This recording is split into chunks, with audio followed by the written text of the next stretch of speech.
اے انسان، اللہ فرماتا ہے تیرے رب کے پاس تیرے لیے عطاؤں کا سمندر ہے۔ تمہارے یہ ضبط کے آنسوؤں کا ایک ہی قطرہ اس رب کی رحمت کے سمندر میں شور مچا دیتا ہے اور اس چیز کو بھی کھینچ لے آتا ہے جو تمہارے مقدر کا حصہ نہیں ہوتی، کیونکہ جن راستوں کا سفر تکلیف دہ ہو اس کا اختتام ہمیشہ حسین ہوا کرتا ہے۔ اللہ فرماتا ہے اور عنقریب تمہارا رب تمہیں پھیر دے گا اس کی طرف جس میں تمہاری خوشی ہے۔ اللہ سے توبہ کرتے رہا کرو۔ توبہ ایسا دروازہ ہے جو موت کی ہچکی تک کھلا رہتا ہے۔ دعا ایسا عمل ہے جو تقدیر بدل دیتی ہے۔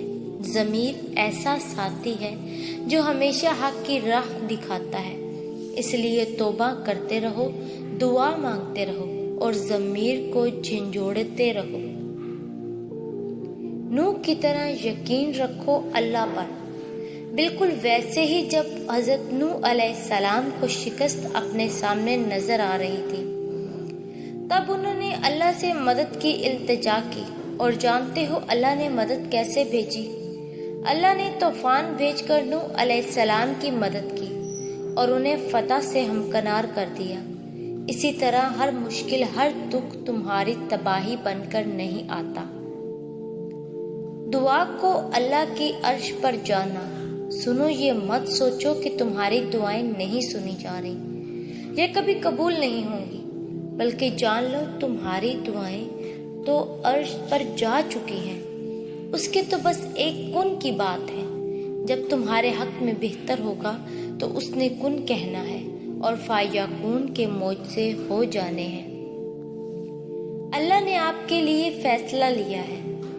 اگر آپ اللہ پر بھروسہ کریں گے تو وہ کسی کو آپ کو نقصان نہیں پہنچانے دے گا، اور اب تک جو نقصان ہوا ہے وہ اس کی اجازت سے پہنچا ہے، کیونکہ آپ کی زندگی اس کی ملکیت ہے۔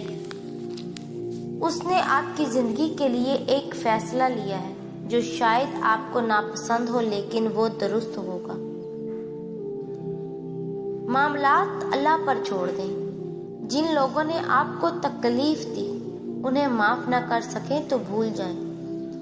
اپنے معاملات اللہ پر چھوڑ دیں۔ مسکرانے اور خوش رہنے کی کوشش کیا کریں، اور یہ یقین رکھا کریں کہ جو زمین سے نہیں ہوتا وہ آسمان سے ہوتا ہے، ضرور ہوتا ہے۔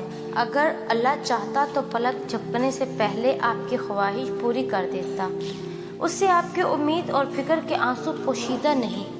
وہ آپ کی حالت کو ٹھیک کرنے سے عاجز نہیں ہے، لیکن وہ ان لوگوں سے محبت کرتا ہے جو بار بار دعا مانگتے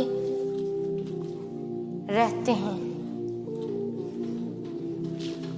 وہ اللہ روح کی تہوں سے بھی واقف ہے۔ وہ تیرے صبر کو بھی دیکھ رہا ہے۔ تیرا جبر کتنا ہے اس سے لا علم تو نہیں۔ اس نے کن کہنے کے لیے کسی سے مشورہ لینا ہے۔ اس لیے صبر کرو اور شکر کرو، کیونکہ وہ یہی دو چیزیں تجھ میں پرکھ رہا ہے۔ دل مشکل میں ڈوبا ہو، سوچ فکروں میں الجھی ہو تو اللہ سے دعا کرنا اور اتنا توکل ضرور کرنا کہ وہ رب تمہاری تمام دعاؤں کو دھیان سے سنتا ہے اور جواب بھی دیتا ہے۔ وہ ضائع نہیں جانے دے گا ان دعاؤں کو جو خلوص دل سے مانگی جائیں۔ چیزیں خراب ہوتی ہیں پہلے سے زیادہ بہتر ہونے کے لیے۔ ان آزمائش کے بعد اللہ کا معجزہ ہے تمہارے لیے۔ پریشان کیوں ہو؟ ابھی تو وہ وقت بھی آنا ہے جب اللہ نے تمہارے صبر کا صلہ تمہارے من پسند چیز کی صورت میں دینا ہے۔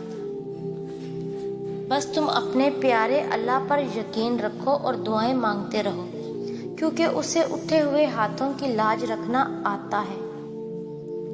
زبان دراز لوگوں سے ڈرنے کا کوئی فائدہ نہیں۔ وہ تو شور ڈال کر اپنی بھراس نکال لیتے ہیں، مگر ڈرو ان لوگوں سے جو سہ جاتے ہیں، کیونکہ وہ معاملہ اللہ کے سپرد کر دیتے ہیں۔ جہاں نا انصافی کی گنجائش نہیں ہوتی وہاں دیر ہے اندھیر